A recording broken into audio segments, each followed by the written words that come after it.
Hello, I am Jackie, and the game that I designed is called Survival.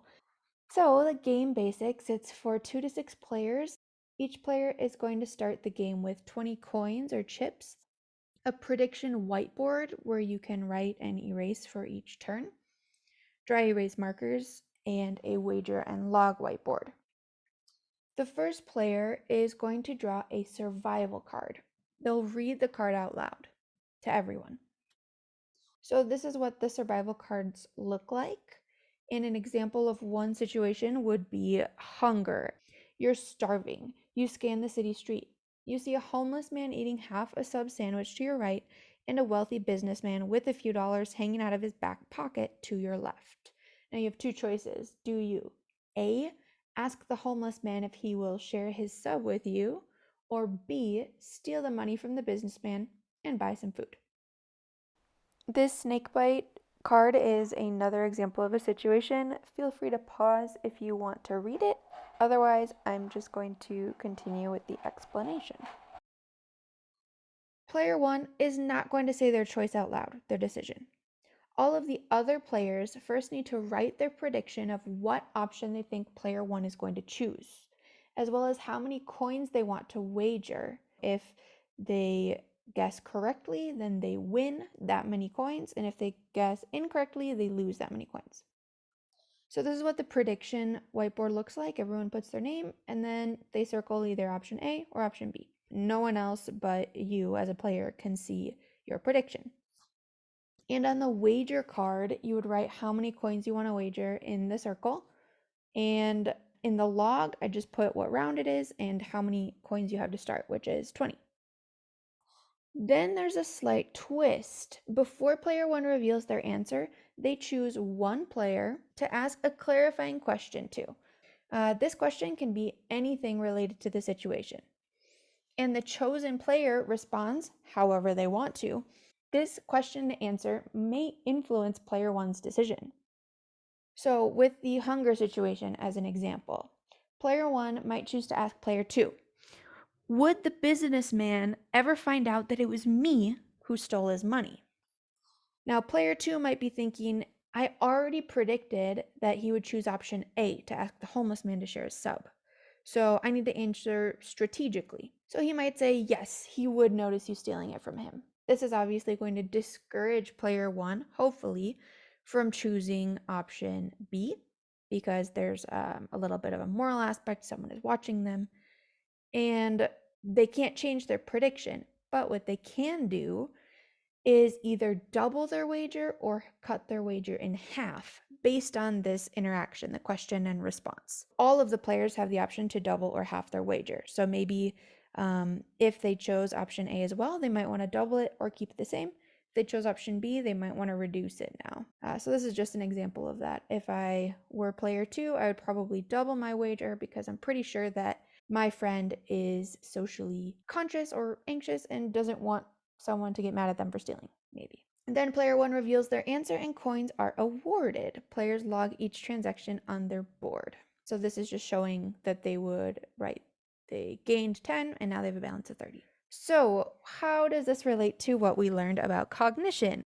So the first concept, loss aversion, is the idea that we avoid losses more than we seek gains. The idea of losing 10 coins is going to be a lot scarier than the appeal of gaining 10 coins. So we feel losses a lot heavier than we feel the gain, even though it's the same amount moving away from 0.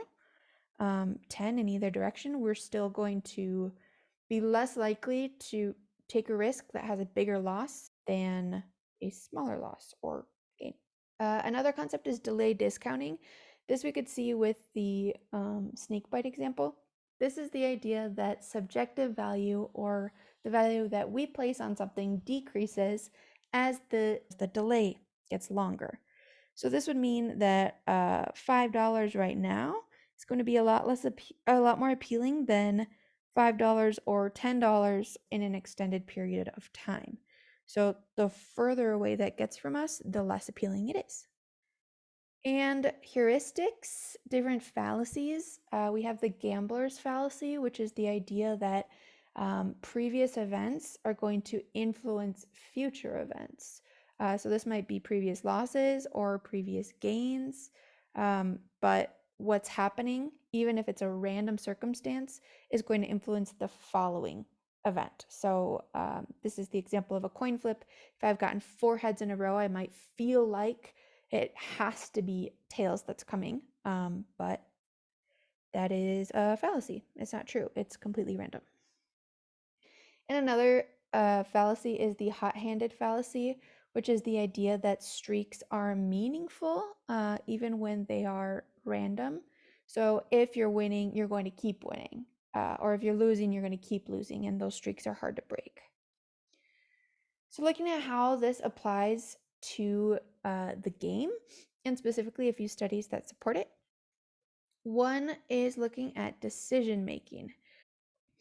There was a study done with just under 900 college undergrads who took part in an economic decision-making game where they were able to bargain the number of points that they would get with opponents. So think of the dictator game or the ultimatum game where they're able to accept or reject proposals.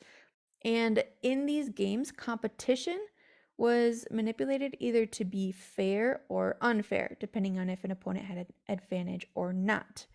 So, with higher levels of competition, people tend to get more passionate about fairness. So, if they won something because they had an unfair advantage, they might be more likely to give that money or away. Whereas if they were given a small offer and they had an unfair disadvantage, they would be more likely to reject it. So, how does this come into play with survival? There are higher stakes in the situation cards, and people might act in various ways. So, if it's life or death, which most of them are, they might tend to act less fairly as competition increases. Specifically, if someone else has an unfair advantage, they might be a little bit more vengeful. This is going to affect the choices that they make. And if the other players can measure the intensity or the competition in a situation, they might be able to make a better choice in their prediction and how many coins they wager. A big part of this game is gambling, so I wanted to take a look at the gambler's fallacy. This is the idea, again, that random events will even out and previous events influence future events. So the first way we can look at this is prior losses. This has to do with loss aversion. So people become more loss averse after large losses. There was a study done in 1988 that looked at a lot of different behaviors related to gambling, but one that was interesting was the idea of gambling with house money. So participants were given $30 at the beginning of an experiment, and they were given a 50-50 chance to win or lose $10. In this case, 60% of the subjects accepted, but only 15 out of 35 accepted a 50-50 to bet $20. So loss aversion is what causes them to be less likely to bet $20 instead of 10. Still, almost half of the people decided to bet the money, even with $20. This relates to the idea or the house money effect. The house money effect is the idea that when you win money or you start with money, a loss is not really much of a loss. Instead, it's seen as less of a gain because you're still ending up with more money than when you started. So, in this situation, loss aversion is significantly lower.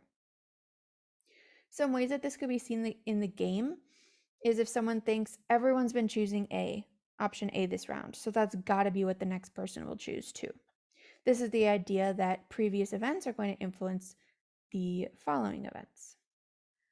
When it comes to prior losses, someone might say, I can't believe I doubled my wager and got it wrong. I am not doing that again. So maybe they lost 80% of their coins. This is going to make them a lot less likely to gamble a large amount because of the risk of losing, as they've already done before. And the idea that prior wins or a streak are going to continue, the hot-handed fallacy. Someone might think, I already have 40 coins, I'm way ahead, so I might as well go big and wager 15 this round. Even if I lose, I'll still come out ahead. So here there's very little worry about what's going to happen. and loss aversion is nearly non existent here. All of this decision making comes out in the choices we make in survival. This is not just in a card game, but also the choices that we make in life. You're faced with a choice. What are you going to decide? What is influencing your choice? And how sure of your decision are you? Until we actually feel those high stakes, it's kind of hard to predict how we're going to act. Are we going to do something that gives us an instant reward and it's self serving? It helps us out because we're focused on surviving? Or are we going to do something that's a little more fair, morally correct, or might have a delayed reward? That is the game Survival. Thank you for watching, and I hope you enjoyed.